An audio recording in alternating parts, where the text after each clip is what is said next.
레이첼 카슨 침묵의 부분을 깨우다. 우리 다인이부터 어떤 이야기 나눠보고 싶습니까? 저는 그 세상에 온 것처럼 집 앞에 고양이랑 있다가 갑자기 고양이가 쓰러지면은 어떻게 할 것 같아요? 저는 제일 먼저 집에 다시 들어가서 엄마랑 아빠한테 앞에 있는 고양이가 쓰러졌다고 어 말하고 그 다음에 같이 나와서 잘 보고 어 데리고 그 의사한테 갈 것 같아. 실시간 해주세요. 저는 일단 만약에 쓰러지면 엄마 아빠한테 들어가서 집 앞에 그 길고양이가 쓰러졌다고 하고 원래 근처에 있는 동물병원이나 원래 다니던 동물병원에 가서 의사한테 가서 치료를 받고 할 것 같아요. 자, 그러면 이 책에서는 어떻게 했어, 주인공은? 다인이? 어, 빨리 동물병원을 데려가. 음, 이 코코를 들어 안고 무조건 뛰었던 것 같아. 곧바로 그래서 동물병원 해가지고 코코를 데리고 병원에 갔어. 자, 근데 다인이는 부모님께 먼저 말씀드렸는데 왜 이 주인공은 이렇게 코코를 들어 무조건 동물병원을 뛰어갔을까? 이러한 그 주인공의 행동에 대해서 다인이는 이 주인공처럼 행동하지 않아? 네? 왜 주인공처럼 다인이는 행동하지 않고 왜 부모님께 먼저 말씀을 드릴 거냐고. 먼저 여기 근처에는 어, 동물병원이 없고 걸어갈 수 있는 거리는 없는 것 같고 그리고 엄마랑 아빠한테 말하면은 엄마랑 아빠가 무슨 일이 일어난지 알고 다른 병원들한테 전화도 할 수 있고 어,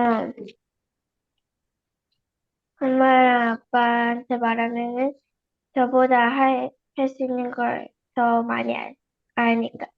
그래, 그래, 그래. 아, 그렇구나. 지금 다인이가 얘기한 부분은 주인공 집 근처에는 동물병원이 있었지만 다인이 집 근처에는 걸어서 갈 만한 거리가 없다. 1번. 2번, 부모님이 더 많은 정보를 갖고 있어서 부모님이 더 잘 해결할 수 있을 거라는 믿음. 이런 부분들을 다인이가 잘 얘기해 줬습니다. 시율이, 만약 시율이가, 보기에 그럼 왜 이 아이는 부모님께 말씀드리지 않고, 동물병으로 먼저 뛰어간 거야? 이런 행동이 갖고 있는 좋은 점 또는 문제점, 뭐가 있다고 생각해? 일단 문제점은 이렇게 그냥 가면 부모님이 걱정할 수도 있고 좋은 점은 일단 부모님께 말씀을 안 하면은 바로 할 수 있으니까 가까운 거리에 병원이 있다면 바로 데려갈 수 있겠죠? 다인이가 보기엔 어때? 이 주인공 행동의 좋은 점과 문제점은? 사실 지우야 똑같아. 음. 자, 그런데 여기 보니까 이 주인공, 지금 부모님이,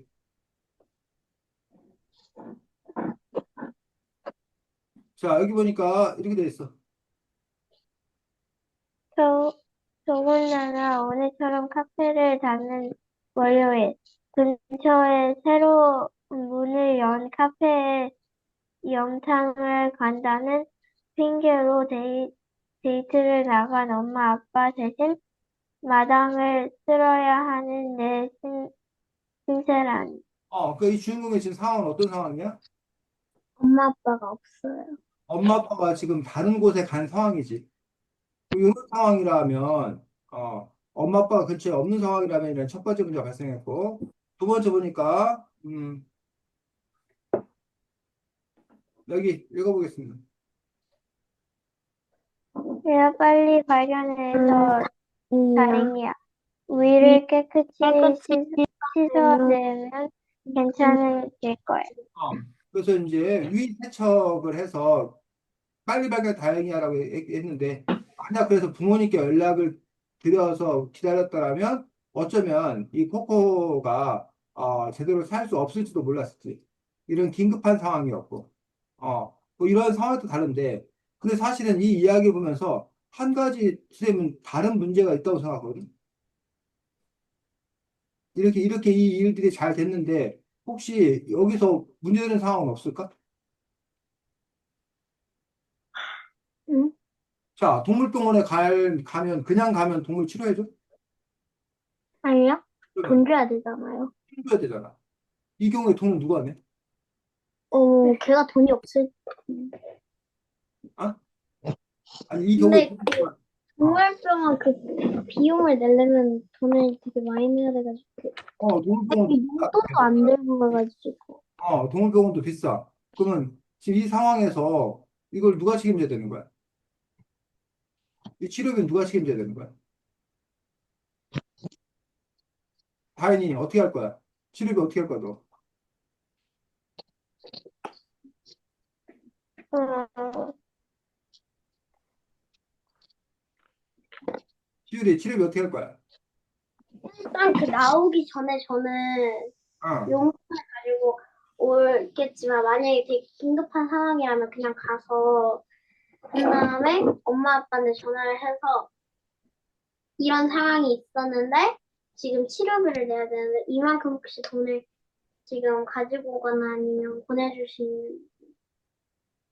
응. 엄마 아빠가 노 하면. 근데 엄마 아빠가 그런 걸로 노할 사람. 그래? 그렇구나.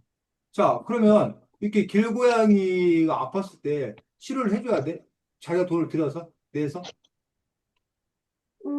굳이 안 그래도 되지만 어, 나는 그래도 집에 고양이가 있어서 어. 그냥 냅두고 가면은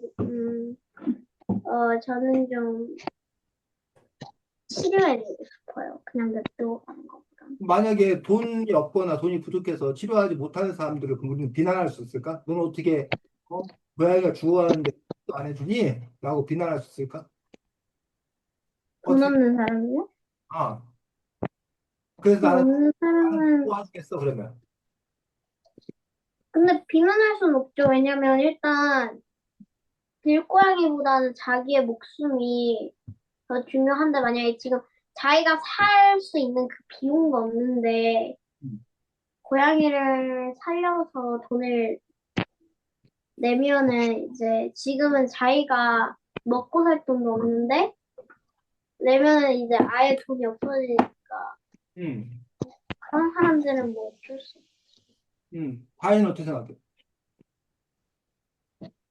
어, 저도 똑같아. 그럼 이번엔 거꾸로 다인이부터 얘기해보자. 동물병원에 이 아이가 이 고양이를 데려왔어, 긴급하게. 선생님께서 치료비를 받아야 돼. 아이가 그 코코가 걱정돼서 이 아이 그 코코를 데려왔는데 의사 선생님이 치료비를 받아야 돼? 아니면 의사 선생님이 그냥 데려오면 안 돼? 어떻게 생각해 봐야지. 어, 어,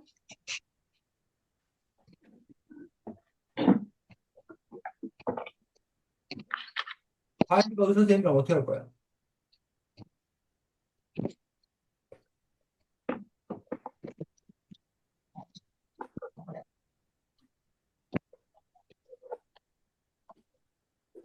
다이가 선생님 질문을 이해해? 네. 그러니까 넌 어떻게 생각해?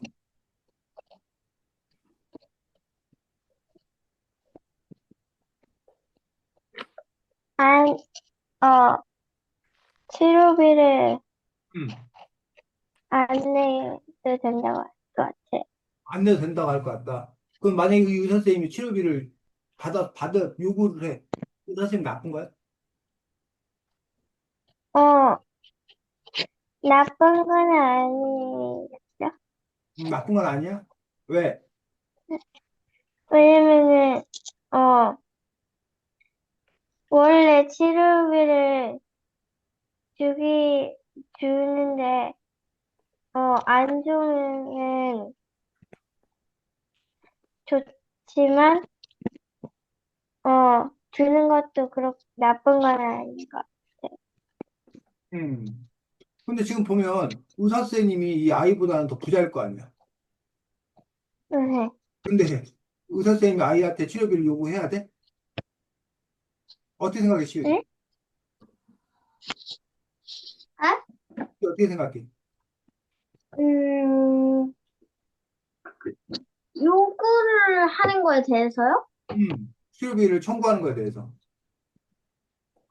저는 그래도 어떻게든 엄마한테 말해서 돈을 마련할 것 같아요. 왜냐면 음, 이게 의사 선생님이 이게 직업이잖아요. 음, 이걸로 먹고 살고 하는 건데, 음, 뭐, 한 명 안 줬다고, 한 명 안 받는다고 막 크게 문제가 될 건 없겠지만, 음, 그래도 꼭 이 사람도 돈이 필요하거나 안 필요해도 돈을 모으는 어, 그래야 하는 상황이 있으면은 돈을 요구는 해도 되죠?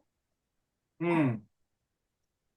자, 그래서 우리는 지금 이게 분명히 이 아이가 착한 일을 한 거고, 근데 그 착한 일과 관련되어서 때로 이렇게 여러 가지 비용이라던가 여러 가지 시간이라던가 부담이 되었을 때 그런 부담이 있음에도 불구하고 이렇게 나선 것들이기 때문에 더 착한 일로서 의미가 있습니다. 또 하나 시우리가 얘기했던 대로 이 의사 선생님 입장에서 이 직업이기 때문에 직업적인 어떤 그런 행동과 착한 행동이 또 때로는 구별돼야 되는 필요성에 대해서도 여러분들이 또 이해가 있습니다. 자, 물론 여기에는 또 그 좀 더 복잡한 게 얽혀 있어. 왜냐면 이 길고양이가 그냥 길고양이가 아니지. 어쩌다 처음 본 길고양이가 아니잖아, 지금. 주인공 카페에 자주 오는 길고양이였고, 또 이 길고양이가 아프게 된 이유가 뭐 때문에? 살충제? 어? 주인공이 뿌려놓은 살충 살충제. 그렇기 때문에 더 이 주인공 입장에서는 책임감을 가질 수밖에 없는 거지. 친밀도도 있고, 자기의 책임도 있고, 그러한 관계를 또 이렇게 여러분들이 함께 또 고려할 수밖에 없습니다. 자, 다음, 다인이 다 했어? 네. 시윤이 진행하겠습니다. 음, 일단, 그, 레이슨 카슨처럼 당신 친구 중에 아니면 아는 사람 중에 환경 운동가인 사람이 있나요? 저는 제가 아는 엄마 친구들이나 아는 이모들 중에 환경 운동을 하는 사람들도 몇 명 있고, 친구들 중에 집에서 환경 운동을, 집 가족들 중에 환경 운동을 하는 사람들이 꽤 많아요. 다인 씨 말씀해 주세요. 저 질문 잘 안 들렸어요.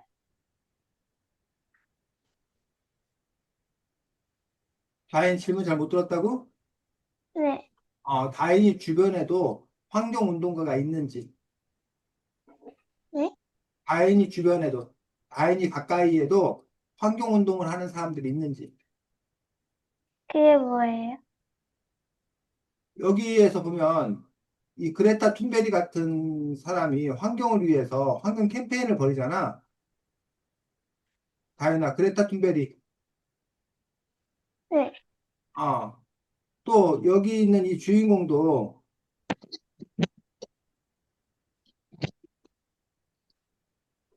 해림이도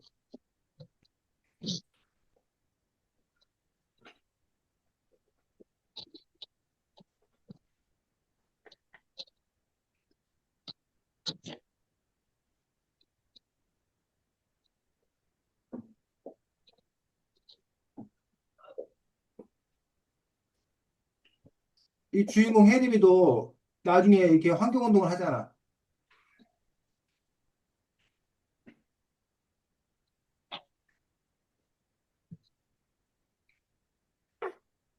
우리 모두 환경운동가 해가지고 해리미가.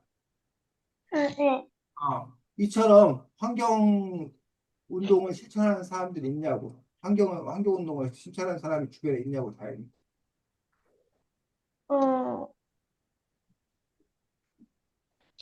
어, 없는 것 같아. 음,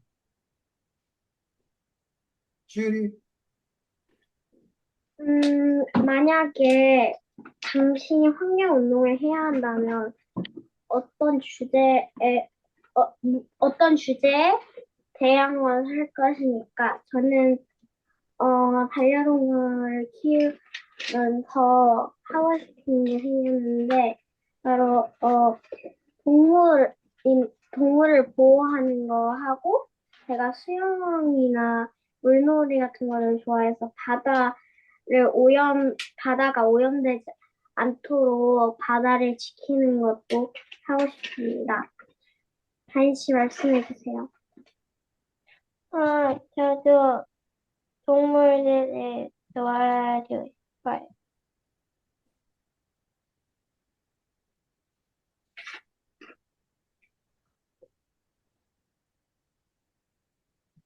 지율이, 이거 끝이에요. 어. 자, 그럼 이 해리미가 한 일은 무엇인가 한번 보도록 하겠습니다. 어, 뭘 만들었대? 바닷속 지, 바닷속 지킴이. 바다숲 지킴이. 그래서 바다와 숲을 지키는 모임을 만들었다고 했어. 하는 일은 뭐, 매주 일요일 오후에 모여 해가 질 때까지 바닷가를 산, 산책하며 쓰레기를 줍는. 바닷가에 산책하며 쓰레기를 줍는 거라고 했어. 자,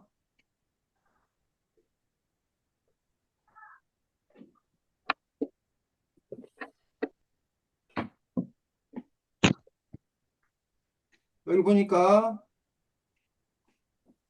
쓰레기를 줍다 보니 사람들이 모래사장에 버린 쓰레기도 많지만 바다에서 밀려온 쓰레기도 만만치 않다는 걸 알게 되었어.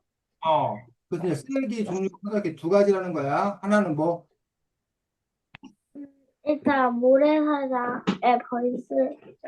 바다에 놀러 왔던 사람들이 그냥 막 버린, 뭐 생수병이라던가, 뭐 음료 캔이라던가, 음식물이라던가 이런 것들을 있는 것도 있는데, 그것만 있는 게 아니라 또 뭐도 있다는 거야. 음, 바다에서 밀려온 쓰레기. 바다에서 밀려온 쓰레기가 무슨 말이야? 왜 바다에서 쓰레기가 밀려와? 보통 바다에 들어가는 이유는 이제 바다 주위에서 사람들이 놀다가 쓰레기통에 쓰레기를 버리는데 너무 많아서 굴러가서 바다에 들어가는 경우도 있지만 아니면 바다 옆을 지나가면서 바다에다가 그냥 쓰레기를 던지는 사람들도 있어요. 바다에다 쓰레기를 던져서 그렇다고?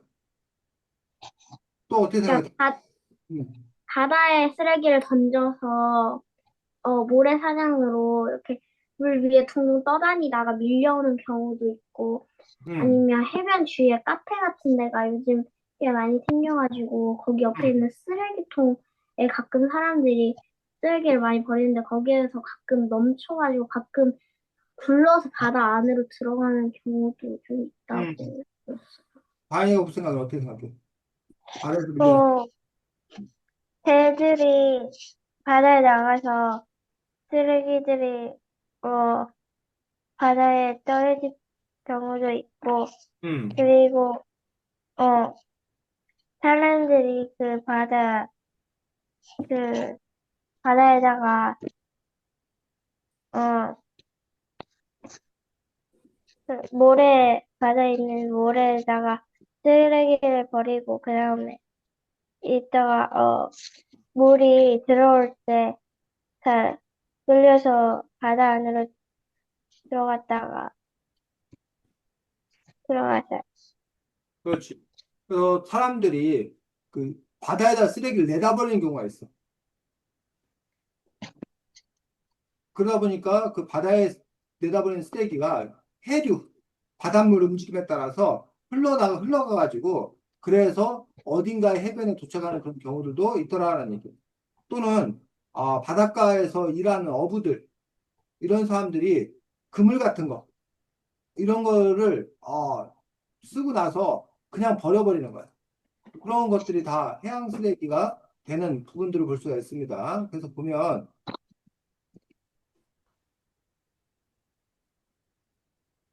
이런 게 다 바다 쓰레기.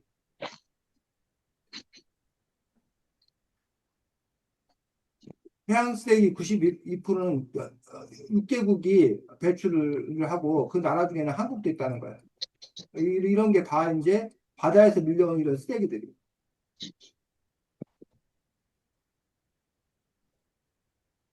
이런 거. 이런 배가, 이게 다 이렇게 쓰레기들이 다 이렇게 모여 있는 것들이고, 그래서 아예 그것도 있는 거 알아? 태평양 한가운데 이런 식으로 돼 있어. 무슨 이게 땅인 줄 알았어. 이게 다 뭐라는 거야? 이게 쓰레기. 다 쓰레기야, 쓰레기. 이 응? 쓰레기가, 이게 다 쓰레기여서 쓰레기 크기가 얼마나 크냐면, 우리나라 한국의 20배, 20배나 되는 그 쓰레기 섬이 이렇게 태평양이나 이런 데 한가운데 이렇게 있다는 거야. 그만큼 많은 쓰레기들이 해양 쓰레기들이 이렇게 버려져 있는 이런 상황들, 이런 것들이 이제 바닷가로 이렇게 밀려 들어와서 그 부분들을 이제 이 책에서는 청소하는 그 이야기가 아까도 나와 있는 것들을 볼 수가 있습니다. 자,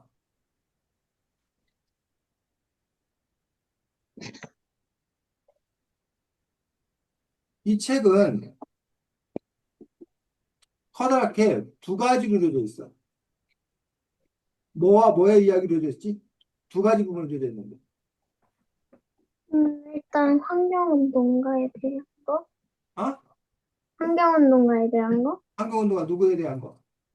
음, 레이첼 카슨? 그렇지. 환경운동가 레이첼 카슨에 관한 이야기가 하나가 나와 있습니다. 또 하나는,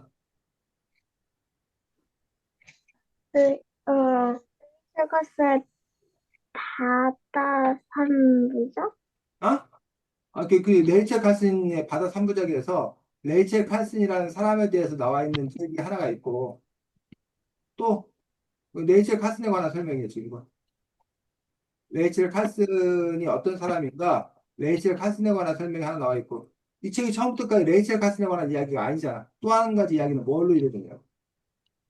그, 그, 어, 혜림이라는 애가 음, 그 살충제를 뿌려가지고 길고양이 코코가 먹어가지고 음, 동물병 가서 혜림이 그렇지. 또 한 가지 이야기는 바로 해림의 이야기. 카페로 이사를 간 카페를 운영하는 해림이가 고양이 코코아와 관련된 어떤 그런 이야기가 있어. 두 가지 이야기. 그래서 이 두 가지 이야기에 만나는 지점이 뭐야?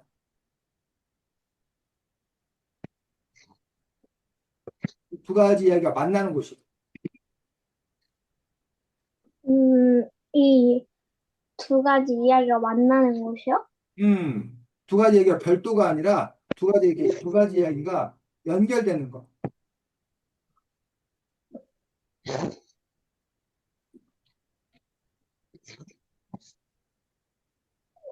맨 마지막에 그 혜림이도 환경운동가가 돼가지고 음. 한, 한 거? 자, 그래서 여기 지금 팀 공유한 거 보여? 네. 그래서 여기 하나는 혜림이가 고양이 코코 때문에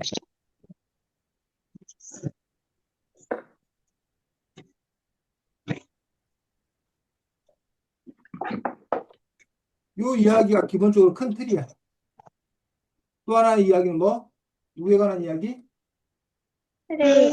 레이첼 레이첼 카슨 같은 환경운동가를 소개하는 이야기. 근데 이 1번과 2번이 어디서 만나냐고.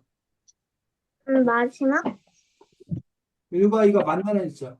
왜 해림이 고양이 코코를 구하는데 환경운동가 레이첼 카슨 얘기가 왜 나올까? 아 그러니까 그 해림이 그거에 대해 했는데 갑자기 왜 레이첼 칼슨에 대한 이야기가 나오냐고요? 그렇지.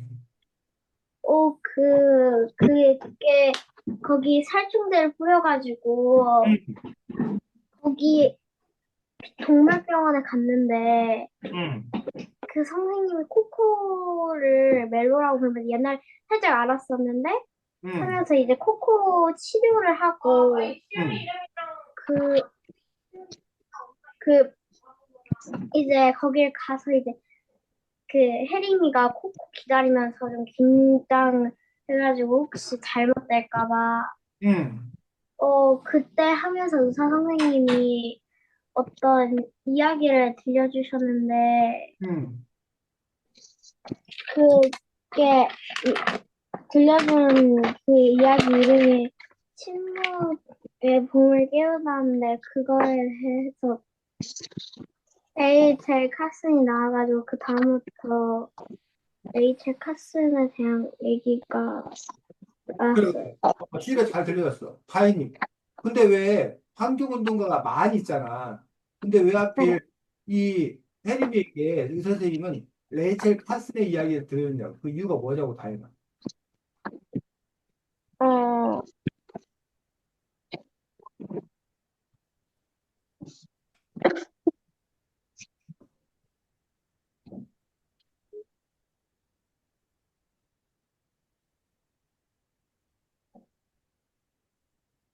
자, 여기 레이첼 레이첼 카슨이 카슨을 본다면 지금의 이 세상을 본다면 더 노랫소리가 이상 아니라 고양이 세상을 노랫소리를 들을 수 없게 될 거라 말했을지도 모르는구나. 다혜나 이게 무슨 말이야? 레이첼 카슨이 지금의 세상을 본다면 더 이상 새의 노랫소리가 아니라 고양이 울음소리를 들을 수 없게 될 거라고 말했을지도 모르겠다. 이게 무슨 말이야? 어,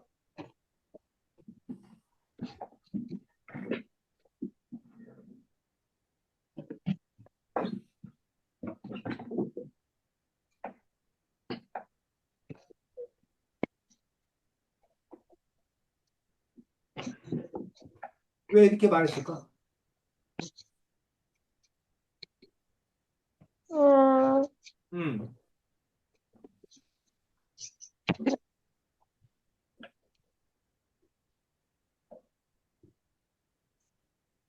시율이 어떻게 생각해?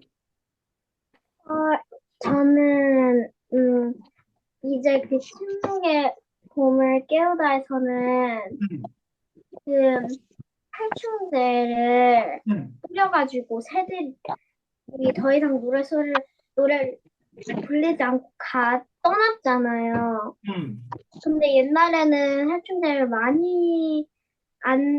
저는 잘 모르겠는데 많이 안 썼을 것 같기는 한데, 음, 그것 때문에 이제, 그때는 새 노랫소리를 못 듣는다고 못 들었잖아요. 그래서 그걸 붙인 다음에, 이제는 사람들이 살충제를 굉장히, 모든 지역에서 굉장히 많이 쓰니까, 음, 레이첼, 카슨이 이제는 그 새 노랫소리가 아니라 고양이 노랫소리도 못 듣겠다. 살충제 같은 그런 나쁜 걸 많이 써서 그랬을 것 같아요. 다행이네. 왜 이렇게 말한 거야?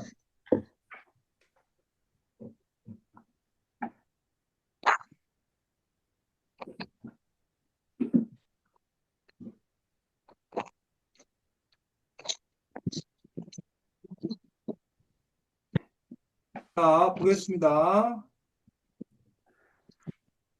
자, 레이첼 카슨이, 원래 살던 곳은, 뭐, 음, 그림 같은, 날마다 새 노랫소리를 들으며 잠에서 깼고, 사람들은 부지런했어요. 자, 그런데, 이렇게 했다는 거야. 가축이 더 이상 새끼 낳는, 가축이 더 이상 새끼를 낳지 않는 거야. 혹은 새끼를 낳아도 그 새끼들은 금세 죽어버렸어. 그뿐만이 아니야. 철마다 옷을 갈아입더니 색이 바뀌곤 했던 꽃들과 나뭇잎들이 시들시들해지더니 더 이상 열매를 맺지 않았어. 자, 왜, 나는 그냥 왜, 날마다 새들 노랫소리로 깨어나고, 씨를 뿌리고, 가을은 겉들고 두고, 어? 이랬던 곳이 왜 이런 식으로 새끼도 낳지 않고, 시들고, 이런 식으로 바뀌었냐라는 거야. 그 이유가 뭐라는 거야? 살충제? 그 하얀 가루. 그렇지. 사라진 건 새들이었고, 노랫소리 들릴 수 없었고, 그 이유들이 바로, 뭐, 하얀 가루요? 하얀 가루. 이 하얀 가루가 뭐야? 살충제? 어? 디귿이? 어, 과학이 만들어낸 가루, DDT. DDT였어. 즉, 살충제였어. 여기, 테레비도 날벌레가 너무 많이 살충제를 뿌렸다고 했지? 라고 되어 있던 거야. 어? 자, 그래서,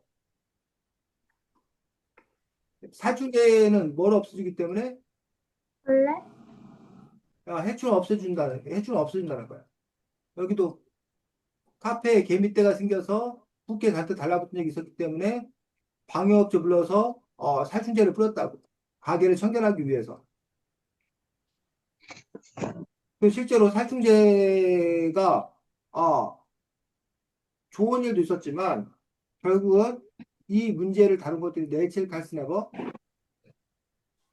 무슨 책? 침묵의 보 침묵의 이게 봄. 복이라는 책이야. 그래서 이 살충제 DDT는 처음에는 사람들에게 큰 도움이 되었고 축복이 되었어. 왜냐면 무슨 병? 말리, 말라리아. 말라리아를 옮기는 모기를 이 살충제를 뿌리면 DDT를 뿌리면 없애져. 그래서 800만 명의 DDT 환자가 몇 명으로? 800명으로 줄어들었어. 그래서 수많은 사람들의 목숨을 구한 거야, 이 DDT가. 좋아, 안 좋아? 조, 어? 좋은 거지. 어, DDT를 뿌리면 농작물을 병들게 하는 해충들을 몽땅 없앨 수 있어. 그래서 농작물이 잘 자라. 좋아, 안 좋아? 좋아요. 좋은 거야. 그래서 DDT를 많이 뿌렸었다는 거야. 그런데 문제는 뭐, 음, 울세가 울세가 울세가 사라졌어요. 사라졌대. 그 울세가 사라진 이유는 그 디귿이 가을, DDT가, 디귿을 어, 뿌리면은, 어, 그 DDT가, 뿌린 것을 어, 먹는, 어, 새들이, 먹고 죽어. 자, DDT를 먹고 죽은 거야? 울세가? 근데 그 지렁이가 아니, 먼저 디디치에 잔뜩 스며들어가지고 어, 스며들은 나뭇잎을 먹어가지고 근데 새들은 지렁이를 먹잖아요. 어, 그래가지고 그 지렁이 안에 어, 그 디디치가 잔뜩 스며드는 잎을 먹었으니까 어, 당연히 지렁이 안에도 DDT가 들어있었겠죠? 어. 근데 그거 DDT가 많은 그 지렁이를 먹인 새에게도 그 DDT가 오염이 됐겠죠. 다행히 그래가지고 무슨 말 이해됐어? 네. 여기도 송어들이 죽었다는 거야, 송어들. 강물에도. 그 물에 그니까 또, 이 그, 송어들이 DDT를 먹은 게 아니야.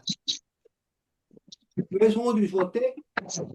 그 물에 그게 DDT가 어, 우려졌자 졌는데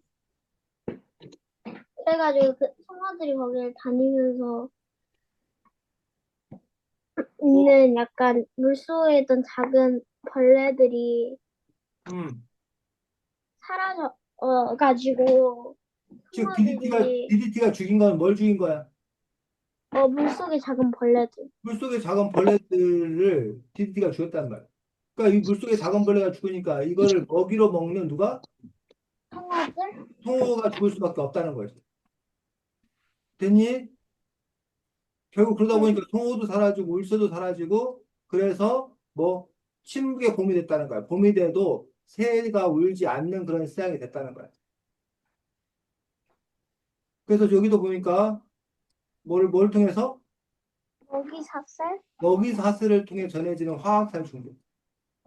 여기다가 뿌리면, 숲에다 뿌리면 이것들이 강물로 흘러가고 나무들이 이 DDT를 흡수하고 그럼 이걸 지렁이들이 나뭇잎을 갉아먹고 이 새들이 지렁이를 잡아먹어서 결국은 이 DDT가 새들한테까지 온다는 거야.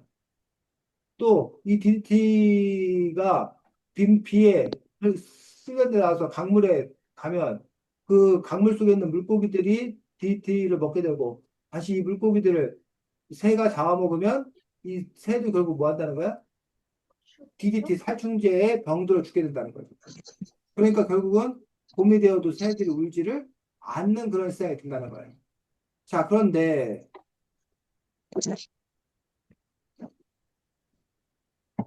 아까 앞에서 왜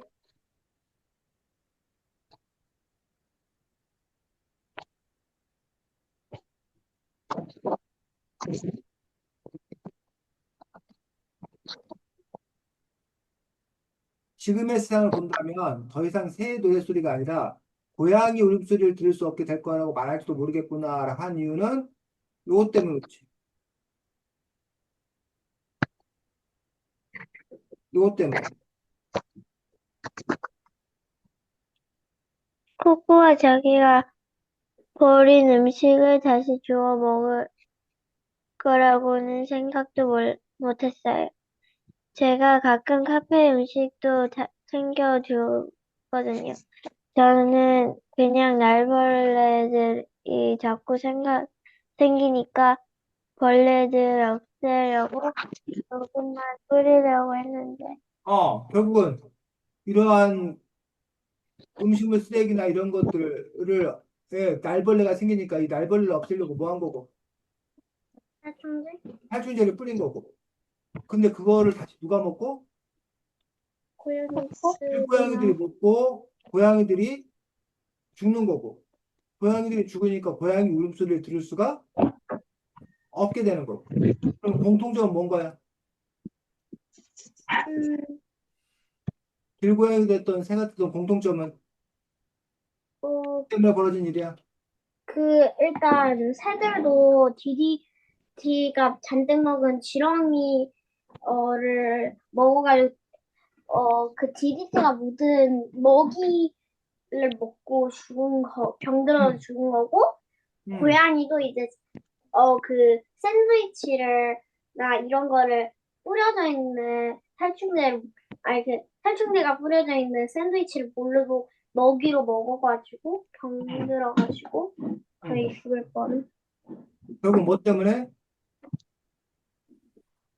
화, 화학 살충이? 살충제 때문에 이런 일들이 벌어진 거죠. 됐니? 그래서 이 화학 살충제가 위험하다고 그거를 처음으로 사람들에게 알린 사람이 누구라고?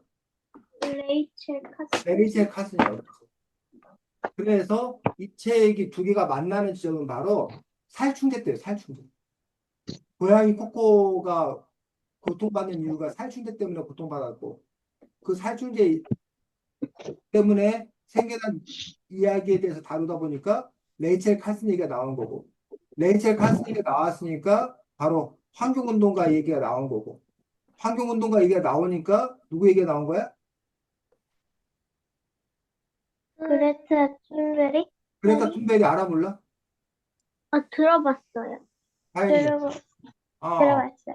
그레타 툰베리. 그래서 지금 여기 보면 지금 쌤 공유한 거 계속 보여? 네. 네. 요 사람이 그레타 툰베리.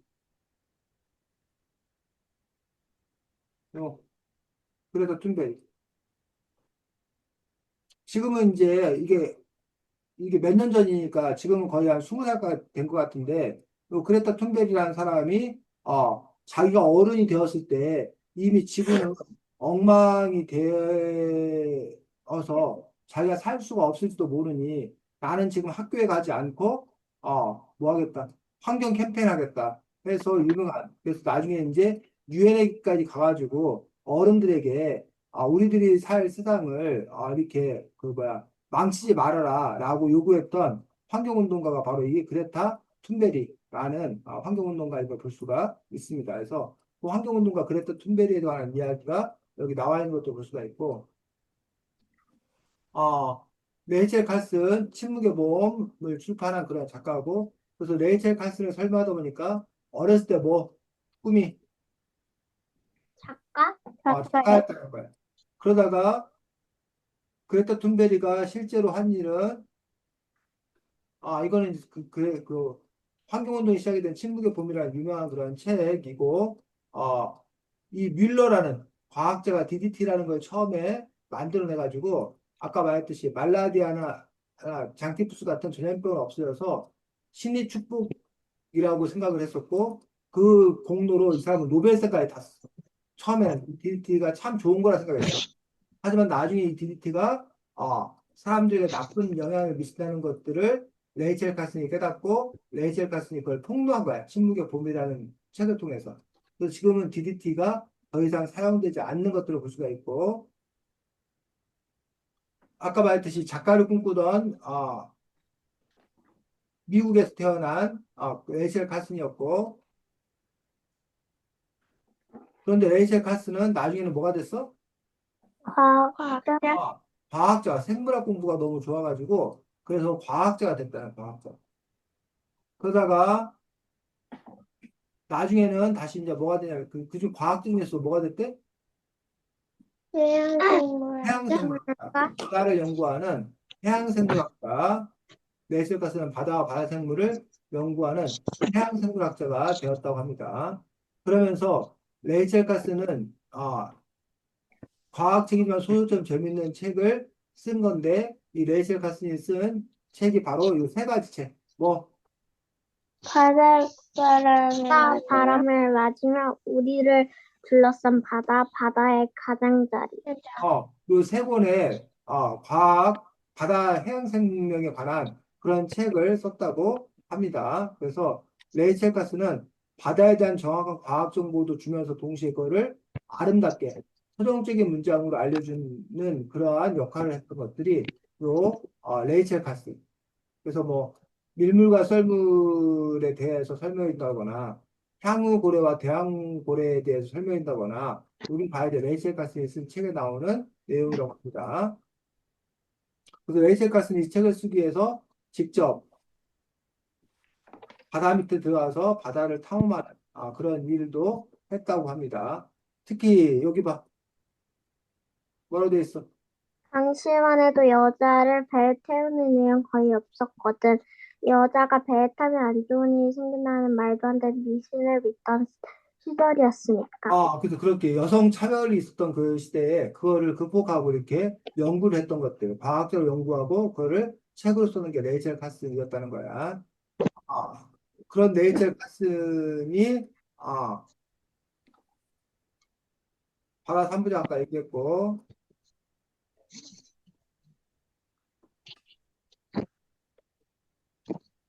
아, 바다 오염에 대해서 덧붙였고, 어,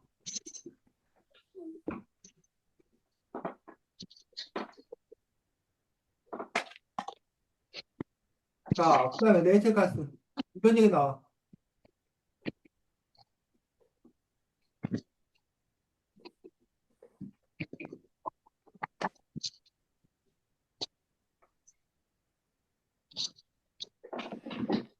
레이첼 카슨이 책이 베스트셀러 많이 판매되면서 돈을 벌었어. 그래서 레이첼 카슨이 한 일이 뭐래? 수입이 안정이 되자 카이슨이 가장 먼저 한 식물 해고가의 작은 오두막을 짓는 거였단다. 항상 바다와 접하게 글쓰기를 전념할 수 있도록. 그래서 만약에 사람들이 만약 돈을 번다면 대부분의 사람들은 돈을 벌면 의리의리한 집으로 이사 간다거나 비행기 타고 세계 여행을 간다거나 맛난 음식을 매일 먹는다거나 뭐 비싼 옷을 사는다거나 그런 생각을 하는데 레이첼 카스는 일을 줄이고 일을 줄이고 시골 해변가 작은 오두막에 가서 오히려 소박한 삶을 선택하고 자기가 하고 싶어 하는 바다에 접하는 글쓰기에 전념하는 그런 일을 했다는 거예요. 그런 점에서 이제 슈리와 다현이도 과연 슈리와 다현이가 나중에 커서 돈을 많이 벌게 되었을 때 그러면 자기는 뭐를 해보고 싶은가? 물론 레이첼 카스처럼 살라는 얘기가 아니라 다현이가 살고 싶은 삶, 슈리가 살고 싶은 삶, 또 레이첼 카슨이 살고 싶은 삶은 바닷가에 가서 자기가 좋아하는 글쓰기라는 그런 삶이었어. 슈리는 슈리가 살고 싶은 삶은 어떤 삶이야? 일단 만약에 돈을 많이 벌면은 음. 저는 돈을 많이 일단 벌건 안 벌건 간에 어쨌든 살고 싶은 삶은 제가 살고 싶은 삶이요? 슈리는 어떤 삶을 살고 싶어? 일단 엄마 아빠랑 같이 음. 세 명이서 잘 살 수 있는 꽤 좋은 집을 사서 엄마 아빠랑 가끔 데이트도 나가서 음. 뭐 밥도 같이 먹고 쇼핑도 하고 하면서 엄마 아빠랑 행복한 시간을 보내면서 오빠 아빠랑 같이 살고 싶어요. 그래서 지금 시우리가 생각하는 삶은, 엄마 아빠 좋은 집에서, 잘 사는 것. 그게 이제 시우리가 바라는 삶이. 다인이가 바라는 삶은 어떤 삶이? 저는 한, 어,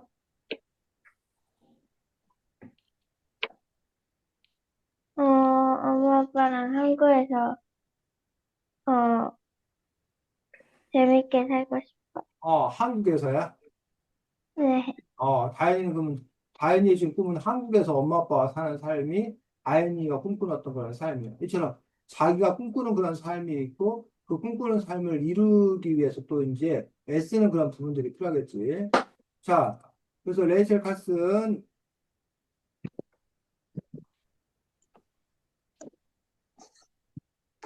에 관한 부분이 하나 나왔고, 그래서 이 책에서는, 아, 그 레이첼 카슨과 본인 자신이 이제 환경운동가 되는 이야기가 나왔습니다. 그 다음에 마지막으로 하나 더 나온 것들이,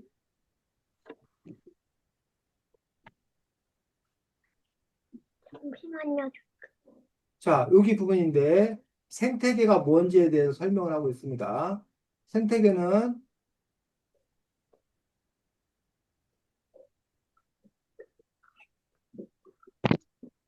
생물과 다른 생물이 빛, 온도, 물, 흙, 공기 등 비생물 요소와 서로 돕고 영향을 주고받는 것을 뭐라고 한다? 되게, 생태계라고 한다는 거야. 그러니까 생물과 비생물 요소가 서로 돕고 영향을 주고받으며 살아가는 걸 생태계라고 하고, 이 생태계는 커다랗게, 생물은 커다랗게 세 가지 나뉘는데, 뭐. 생산자, 소비자, 분리자. 분해, 자, 그럼 생산자는 뭐? 그 중에서? 식물은 음, 스스로 영양분을 얻어요. 이렇게 만드는데 살아가는데 필요한 영양분을 스스로 만드는 거를 생물을 생성자라고 해요. 그래서 식물. 스스로 양분을 만들어낸 식물을 보고 우리가 생산자라고 해요. 소비자는 메뚜기, 개구리, 뱀, 개구리, 개구리, 멧돼지 등으로 스스로 양분을 만들지 못해요. 그래서 다른 식물이나 동물을 먹이로 살아가지요. 이렇게 살아가는데 필요한 영양분을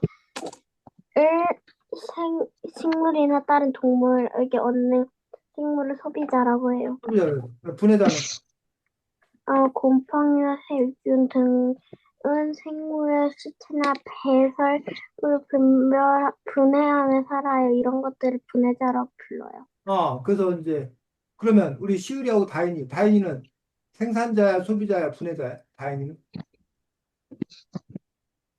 음, 뭐야?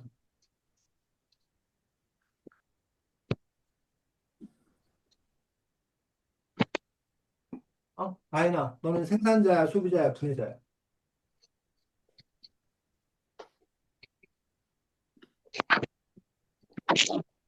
음,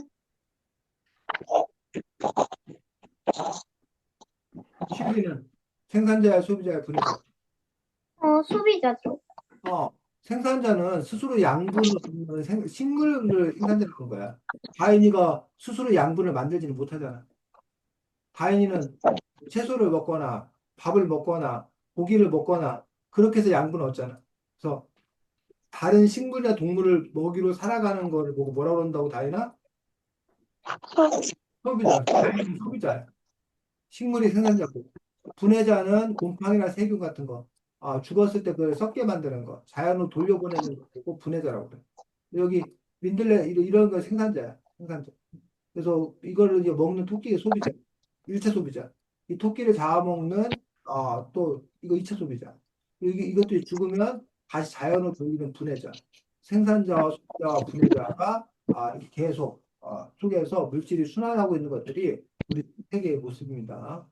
생물을 둘러싼 비생물적 요소, 생물 말고도 비생물이 있다는 거야. 대표적으로 뭐?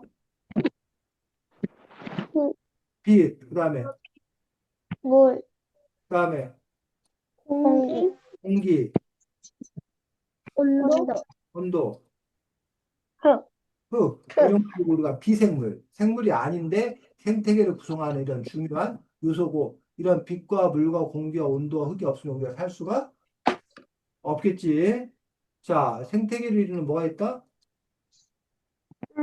상태 피라미드 피라미드, 뭔지 알아 몰라? 피라미드. 아, 이렇게 피라미드 이렇게 삼각형으로 꼭대기 올라가잖아. 위 아래가 넓고 위로 갈수록 줄어드는 요 피라미드인데 여기 피라미드야. 생산자가 제일 많고 요 1차 소비자는 1차 소비자, 다른 말로 2차, 이걸 우리가 뭐라고 그러냐면 초식 동물 들어봤어? 네, 초식 동물이 뭐야? 초식동물은, 그 식물이나 야채만 먹는 그렇지.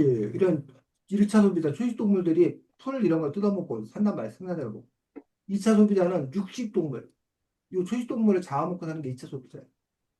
그다음에 최종 소비자는 또 이걸 또 잡아먹는 거. 그래서 우리 인간도 사실은 최종 소비자에 속하는 그런 부분을 볼 수가 있습니다. 그래서 인간은 잡식동물. 1차, 2차 소비자를 다 같이 하고 있는 잡식동물인 걸 볼 수 있습니다. 먹이 사슬. 사슬 알아? 사슬? 네, 사슬이 이렇게 연결되잖아. 이게 사슬의 체인, 사슬. 사슬이 이렇게 연결되어 있는 것처럼 먹이 사슬도 그 먹이들이 이렇게 연결되어 있다는 게 꼬리에 꼬리를 보고 연결됐다는 거야.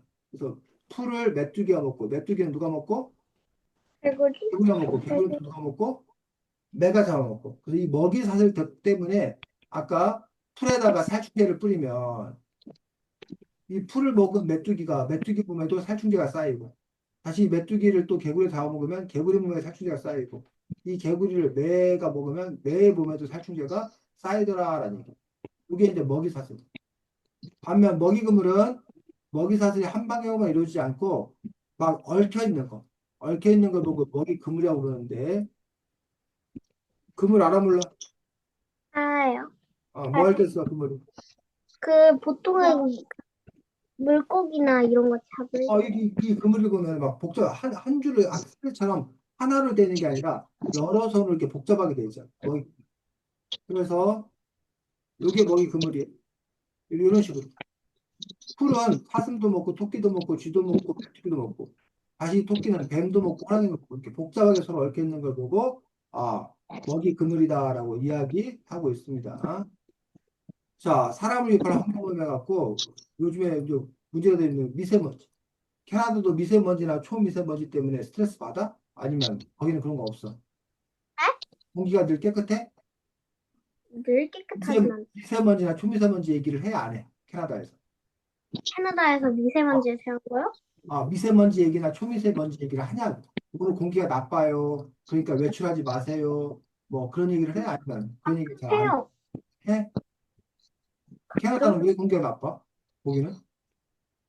이유? 저도 잘은 모르겠는데 어, 가끔 선생님들이 어. 내일 아니면 내일 모레 공기 안 좋을 수도 있다고. 야외 활동 안 한다고? 네. 그래, 그래. 그래서, 이 자동차에서 뿜어내는 그런 배기가스, 아니면 공장 굴뚝, 이런 부분들. 아니면 이제, 한국 같은 경우는 저기 중국에 있는 사막에서, 황사가 와가지고 미세먼지가 이렇게 문제가 되는 그런 경우들이 있습니다. 미세먼지, 초미세먼지. 자, 이거 뭐라고 됐어? 인수 공통 인수고 감염. 좀 인수 공통 감염병, 인이 사람이죠, 사람이죠. 이 수가 동물 숫자예요. 사람과 동물이란 뜻이야, 인수는. 사람과 동물이 공통으로 걸릴 수 있는 그런 감염병인데, 어, 얼- 우리 코로나19 때문에 고생했었고, 근데 앞으로 코로나19가 또 이제 유행한다고 그러는데, 사스, 메르스, 코로나19, 원숭이 두창, 이런 것들이 사람과 동물이 공통으로 걸릴 수 있는 감염병이라서 인수 공통 감염병이라고 이야기하고 있습니다. 자, 그다음에 무 알아, 무? 네. 씨를 심어서 무를 키우는데, 무씨가 이제 발화하는 그 실험을 해봤을 때, 물하고 합성세가 있는 곳에서, 실험을 하면 당연히 물에서 있는 거는 잘 자라는데, 합성세를 섞어 놓은 것은 잘 자라지 못하는 거. 이런 부분들도 볼 수가 있습니다.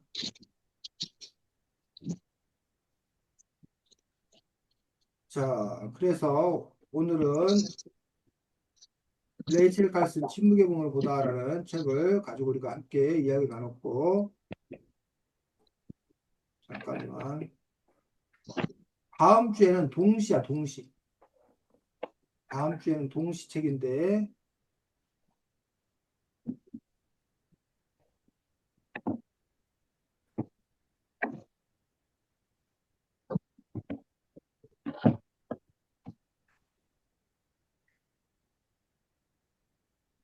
이 책이 우산 속 둘이서라는 동시책이거든. 다음 주에 동시책 가지고서 함께 이야기 나누도록 하겠고, 여러분들이 그 책 읽다가 자기가 좋아하는 동시, 여러 동시 중에 자기가 좋아하는 동시 몇 개 뽑아가지고 그 동시에 대해서 우리가 다음 주에 함께 또 이야기 나눌 수 있도록 하겠습니다. 자, 오늘도 수고 많으셨고, 다음 주에 뵙겠습니다. 안녕. 네. 네.